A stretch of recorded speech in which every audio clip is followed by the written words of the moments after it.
नमस्कार, मैं एम के पांडे। हमारी धारणा पर आपका स्वागत है। आज का यह वीडियो ज्वालामुखी से संबंधित है। हम ज्वालामुखी के बारे में संक्षिप्त जानकारी देंगे, बिना बोर्ड, बिना मैप, बिना ग्लोब के।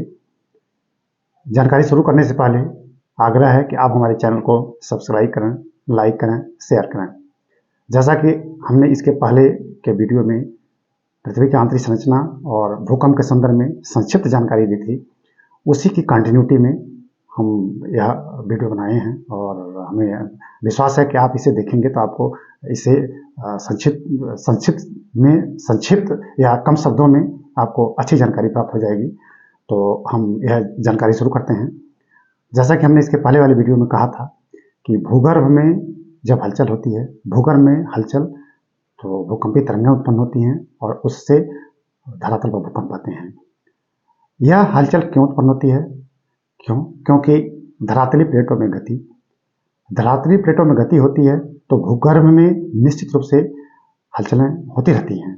जब हलचल की तीव्रता अधिक हो जाती है तो अंदर का तप्त मैग्मा धरातल को फाड़कर ऊपर विस्फोट के साथ उद्गारित हो जाता है।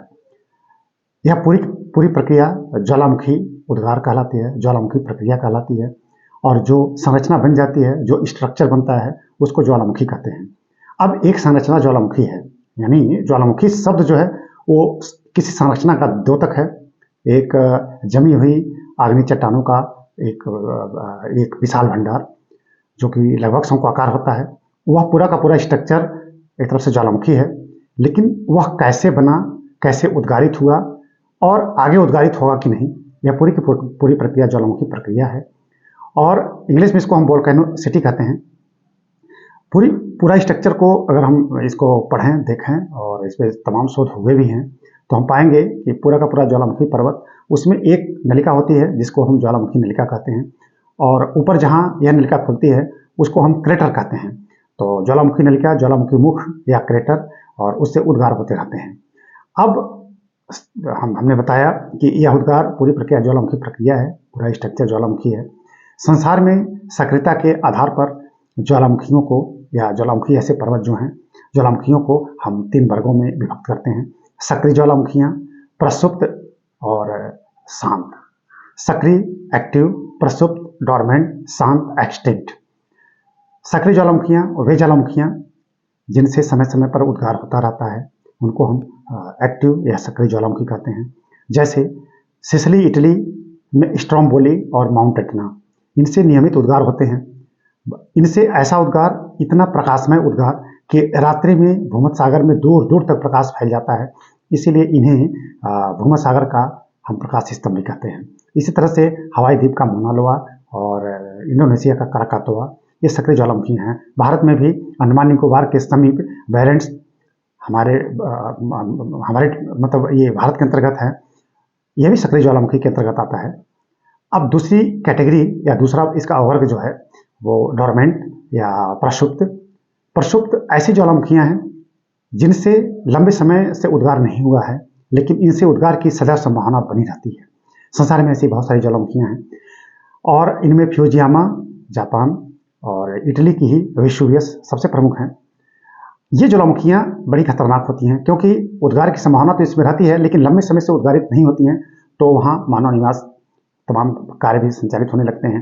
एकाएक उद्गार हो गया तो जानमाल की भारी क्षति होती है। तो ये भी बड़ी महत्वपूर्ण ज्वालामुखियां हैं। तीसरा वर्ग शांत, या यूं हम कहेंगे कि एक्सटिंक्ट। ऐसी ज्वालामुखियां शोध के बाद ऐसी ज्वालामुखियां पाई गई हैं जिनसे दूर दूर तक उद्गार की संभावना नहीं होती है, उनको हम शांत या हम एक्सटिंक्ट ज्वालामुखी कहते हैं। म्यांमार का माउंट पोपा और इसी तरह से ईरान का कोह सुल्तान, इसमें कुछ खास ज्वालामुखियां हैं। तो सक्रियता के आधार पे हमने आपको बता दिया कि ज्वालामुखियां 3 प्रकार की होती हैं। अब इनका वितरण कहाँ है? जैसा कि हमने इसके पहले के वीडियो में आपको बताया था कि धरातलीय प्लेटों में गति पाई जाती है।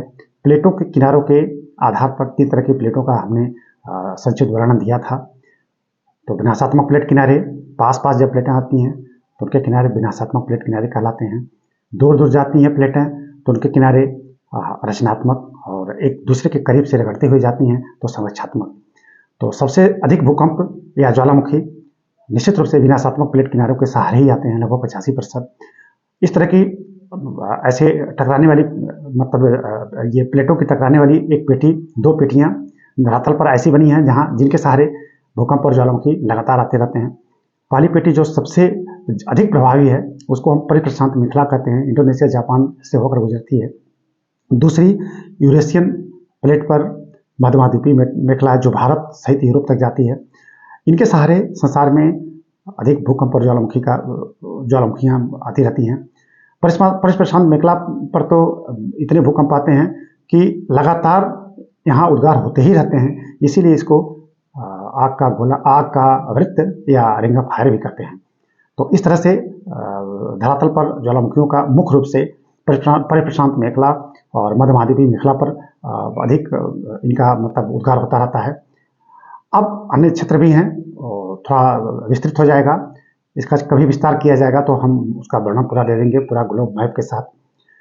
हम आगे सूक्ष्म जानकारी देते हैं कि जो उद्गार होता है तो उद्गार में बहुत सारी गैसें निकलती हैं, राख, धूल, और उद्गार है तो निश्चित रूप से जो उद्गारित पदार्थ है धरातल में जब तक है उसको हम लावा, वो मैग्मा, बाहर जब वो उद्गारित हो जाता है पदार्थ तो तप्त जो अंदर का पदार्थ है, गाढ़ा पदार्थ, उसको बाहर हम लावा बोलते हैं। लावा ये बहुत गाढ़ा है तो अम्लीय प्रकृति होती है, इसमें ग्रेनाइट चट्टान की अधिकता होती है।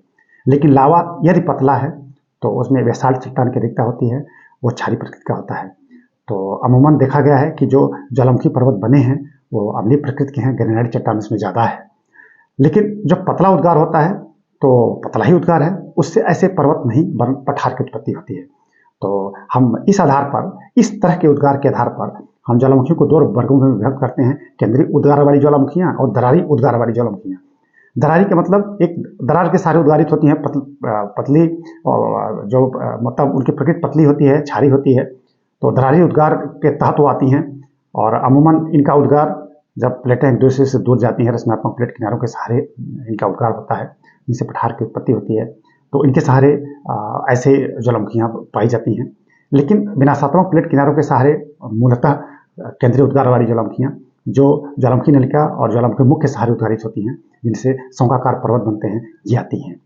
अब जो विस्फोट के साथ उद्गार हो रहा है उनमें जैसा कि हमने कहा, धूल, धुआं, वाष्प, बहुत सारे बड़े बड़े टुकड़े उड़ के आसमान में चले जाते हैं। बड़े बड़े टुकड़े जो आसमान में उड़ जाते हैं उनको ज्वालामुखी बम कहते हैं। उनसे छोटे, लगभग सुपारी के आकार के, उनको हम लैपिली बोलते हैं। लैपिली से भी छोटे, मटर के दाने के समान, स्कोरिया बोलते हैं। और छोटे छिद्रयुक्त व्योमिस, महीन उद्गार जो जमीन पे आके बैठ जाते हैं राख की तरह, उनको ज्वालामुखी राख भी कहते हैं। इनमें carbon dioxide, sulphur dioxide, nitrogen के ऑक्साइड्स और अन्य भी गैसें होती हैं। तो ऐसा नहीं है कि ये जो उद्गार हो रहा है तो खाली वाष्प और ऐसे कुछ धूल के कण, बरंग में बहुत सारी गैसें भी होती हैं। तो इस तरह से उद्गारित पदार्थ लंबे समय तक आसमान में, महीन कण लंबे समय तक आसमान में पड़े रहते हैं, धीरे धीरे वो जमीन पर बैठते हैं। तो यह उद्गार बड़ा भयानक होता है, इतना भयानक कि कभी कभी महाविनाश भी हो जाता है। जहाँ सक्रिय ज्वालामुखियाँ पाई जाती हैं वहाँ लोग सतर्क भी रहते हैं, लेकिन जहाँ प्रशुद्ध ज्वालामुखियाँ पाई जाती हैं वहाँ विनाश काफ़ी अधिक हो जाता है। तो हमने आज आपको बहुत ही संक्षेप में ज्वालामुखी के संदर्भ में जानकारी दी। आगे इसी तरह की जानकारी दी जाएगी। हम चाहेंगे कि आप हमारे चैनल से जुड़ें, हमारे चैनल को सब्सक्राइब करें, लाइक करें, शेयर करें। धन्यवाद।